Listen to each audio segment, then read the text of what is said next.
हम्म। बहुत बढ़िया भजन है, सुंदर भजन।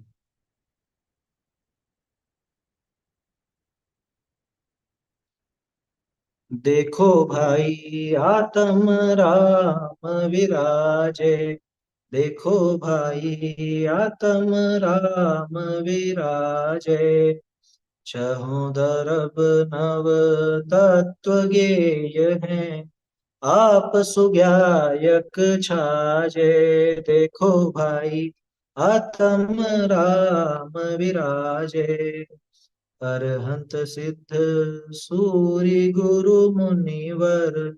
अरहंत सिद्ध सूरि गुरु मुनिवर। पांचों पद जिहि माही।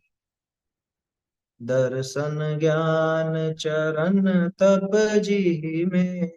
दर्शन ज्ञान चरण तप जिहि में।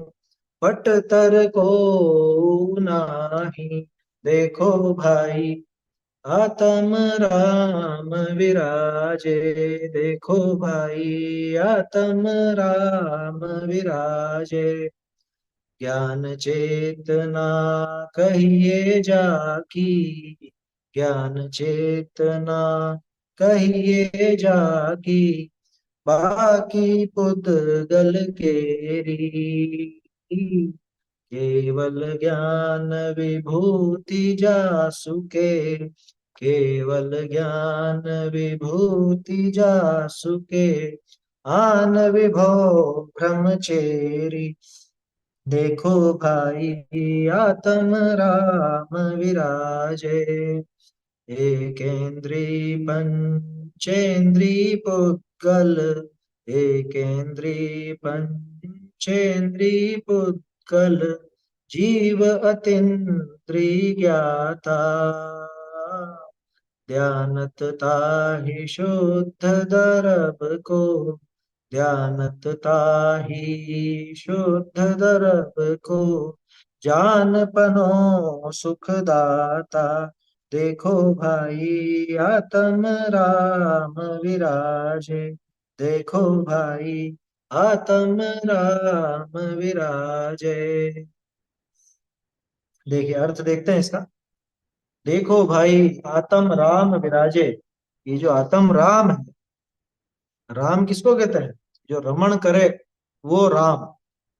रमण करने वाले को राम कहा जाता है। आत्म राम विराजे। यहाँ पे कह रहे हैं कि भाई आत्म राम तो अनादि काल से तेरे पास ही विराजमान है।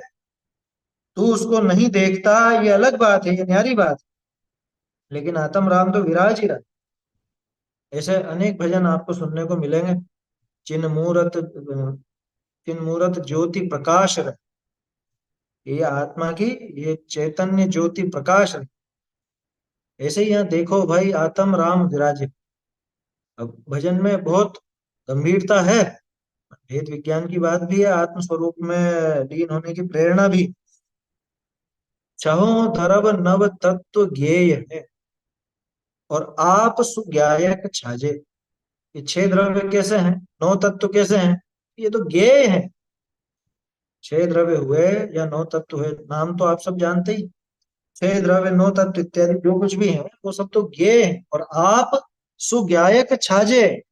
आप आप यानी स्वयं। आप माने कोई दूसरे के लिए नहीं कर। आप माने स्वयं। स्वयं कैसा है? कि स्वयं ये तो है ही सही, लेकिन आप सुज्ञायक छाजे। आप स्वयं वो ज्ञायक के रूप में सुशोभित हो रहा है। वो जानने वाला है। और ये तो सब जानने में आने वाला है। इनमें कोई दम वाली बात है नहीं। छह द्रव्य नौ तत्व इत्यादि ये सब ज्ञेय हैं। और ये स्वयं उनका ज्ञाता। ऐसा आत्म राम विराजमान। अब देखो बहुत बढ़िया बात।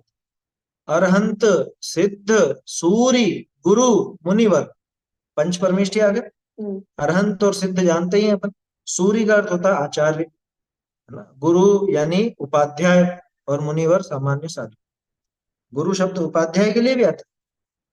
तो अरहंत भगवान, सिद्ध भगवान, आचार्य, उपाध्याय, मुनिराज, ये सब पांचों पद जिहि माही। कि जिसमें ये पांचों पद गर्भित है। कुछ याद आ रहा है?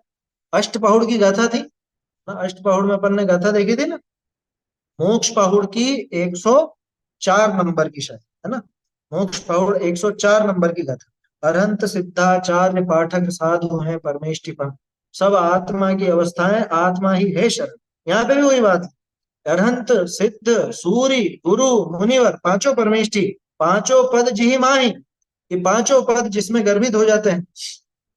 दर्शन ज्ञान चरण तप जिहि में, और तो और सम्यक दर्शन सम्यक ज्ञान सम्यक चारित्र सम्यक तप, ये चार आराधनाएं। दर्शन आराधना, ज्ञान आराधना, चारित्र आराधना, तप आराधना, ये चार आराधनाएं भी जिसके अंदर ही गर्भित हैं, जो स्वयं उस रूप है पंच परमेष्ठी, जिसकी एक पर्याय है, और जिसकी ही पर्यायों में सम्यक दर्शन ज्ञान चारित्र भी होता है। पटतर को नाही, पटतर का मतलब समझते हैं? पटतर माने समान। पटतर तुलना के लिए भी आता है, कि उसकी तुलना करने जैसा कोई और नहीं है, किसी से उसकी तुलना नहीं की जा सकती, किसी से उसकी समानता नहीं बिठाई जा सकती। पटतर को नाही, उससे कोई श्रेष्ठ नहीं, उसके समान तक नहीं कोई। श्रेष्ठ होने की बात तो बहुत दूर की। क्यों कह रहे? जहां पे पंच परमेष्ठी जो पूज्य है, वो जिसकी एक पर्याय रूप है, जो जो स्वयं उस पर्याय उस आत्मा का ही स्वरूप है, आत्मा का ही एक रूप है, और सम्यक दर्शन ज्ञान चारित्र सम्यक तप, ये सब भी जिसके अंदर ही गर्भित हैं, उसके मुकाबले और कौन होगा, उसके समान और कौन हो? कोई नहीं। कौन है वो? लेकिन तो अपने आत्म स्वरूप की बात है, किसी अन्य की बात नहीं है। आत्म राम विराजे, तो कोई अलग से आत्मा राम होगा ऐसा नहीं। आत्म राम स्वयं, देखिए अपने स्वरूप में, चैतन्य स्वरूप में रमण करने वाला कौन है? जो मैं स्वयं हूं। ऐसा आत्म राम विराज। ज्ञान चेतना कहिए जाकी, कि ज्ञान चेतना ही जिसकी कही जाती है, माने जिसके स्वरूप की बात चले तो एकमात्र ज्ञान चेतना ही उसकी है, और बाकी उद्गल केरी, बाकी जितनी भी दुनिया भर में चीजें हैं ज्ञान चेतना को छोड़कर, बाकी सारी की सारी पुद्गल की ही। वैसे भी अगर इसको वो चेतना तीन तरह की जो अपन देखते हैं, ज्ञान चेतना, कर्म चेतना, कर्म फल चेतना, तो कर्म चेतना और कर्म फल चेतना वो अपना स्वभाव तो है नहीं, स्वभाव रूप तो है नहीं, वो राग द्वेष आदि रूप है, तो वो वैसे भी पुद्गल की कह दिए जाते। तो ज्ञान चेतना कहिए जाकी, जिसकी एक ज्ञान चेतना ही कही जाती है, बाकी की चेतनाएं तो सब पुद्गल की है। एक अर्थ तो ये। दूसरा, कि ज्ञान चेतना ही जिसकी संपत्ति कही जाती है, बाकी जितनी कुछ जो भी संपत्ति हमको नजर आती है दुनिया भर में, वो सब किसकी? वो सब पुद्गल केरी, वो सब पुद्गल की है। देखिए, हमारी नहीं है, पुद्गल की। वो राग द्वेष वो सब पुद्गल के। केवल ज्ञान विभूति जासुके, जासुके यानी जिसके, जिसकी कैसी विभूति है? केवल ज्ञान स्वरूप जिसकी विभूति, केवल ज्ञान जैसी महाविभूतियां जिसकी संपदा है। और आन विभव ब्रह्मचेरी, आन विभव का मतलब कि अन्य जितना भी वैभव है जगत का, वो सब किसका है? तो ब्रह्मचेरी की, तो ब्रह्म की दासी है एक तरह से। यानी अन्य वैभव के साथ जो मैंने एकत्व ममत्व कर्तृत्व भोक्तृत्व आदि भावनाएं जोड़ी, वो सब तो उस भ्रम के द्वारा ही पैदा हुई मिथ्या भ्रांतियां हैं।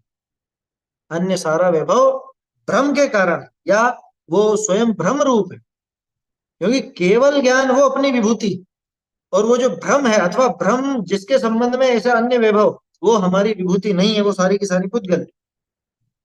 ऐसा ज्ञान चेतना वो हमारी, केवल ज्ञान वो हमारी विभूति, और बाकी जगत में जो कुछ भी वैभव है, बाकी जो कुछ भी आपको नजर आता है, वो सब पुद्गल की, भ्रम की। अंतिम है, एकेंद्री पंचेंद्री पुद्गल जीव अतीन्द्रिय ज्ञाता। कितनी बड़ी बात कह दी। अपन क्या पूछते हैं? जीव कितने प्रकार का? जीव तो दो तरह का, संसारी और मुक्त। फिर उसके बाद भी और भेद करते हैं, और भेद बताओ। एक इंद्रिय जीव, दो इंद्रिय जीव, तीन इंद्रिय जीव, चार इंद्रिय जीव, पंचेंद्रिय जीव, सहनी जीव, असहनी जीव। हम्म।